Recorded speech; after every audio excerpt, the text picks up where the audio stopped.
on nous a demandé de faire que la salle d'art plastique colonise le lycée en toute discrétion. Comment vous auriez fait, vous ? Voici ce que nous avons imaginé et réalisé. Tout d'abord, nous avons repéré que le numéro de la salle d'art plastique était le numéro 118. Et on apprend en art plastique à éveiller son esprit critique, notamment par rapport aux images. Nous avons donc répertorié sur internet des faits d'actualité, des personnes, etc., se référant à ce numéro. Et c'est ainsi que nous avons réalisé des fausses affiches à but instructif, puisque les sujets sont bien réels, reprenant ces idées. Mais pourquoi ces affiches colonisent-elles le lycée ? Eh bien tout d'abord, pour coloniser, il faut un grand nombre d'effectifs. C'est pourquoi nous avons réalisé un grand nombre d'affiches que nous avons exposées dans différents lieux. C'est ainsi qu'intervient la notion de discrétion. En effet, une campagne publicitaire n'est pas toujours très discrète.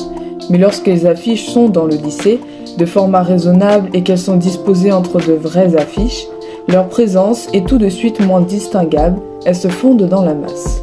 Ensuite, on ne les a pas affichées n'importe où. En effet, mettre une affiche de premier secours dans la chapelle n'aurait pas de sens. Or, si nous choisissons d'y apposer l'affiche de Sœur André, cela sera plus utile, et ainsi, on joue également sur la discrétion puisque cette affiche a un rapport avec son lieu d'exposition. Elle devient in situ. Notre projet a donc pour but de développer l'esprit critique du public, car le lien entre les affiches de cette fausse campagne publicitaire pourrait passer inaperçu auprès des lecteurs les moins attentifs. Pour les aider, nous avons fait le choix d'établir une charte graphique, c'est-à-dire une typographie qui ne varie que très peu afin de maintenir une cohérence visuelle, comme tout chargé de communication qui serait appelé à faire de la publicité pour une entreprise.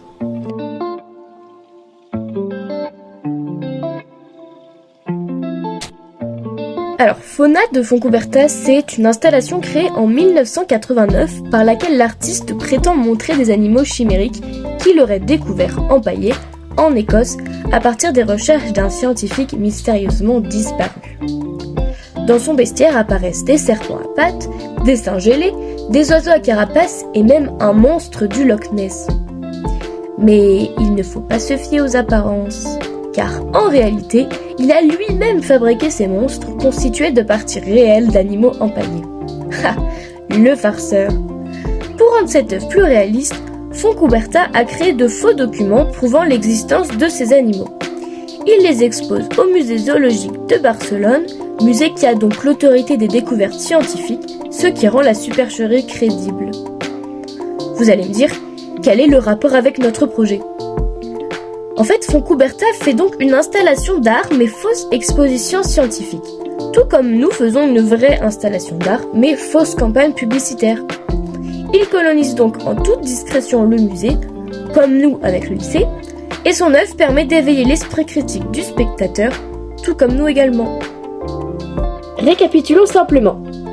Notre fausse campagne publicitaire a un rapport avec la salle d'art plastique, le numéro 118, et elle éveille l'esprit critique.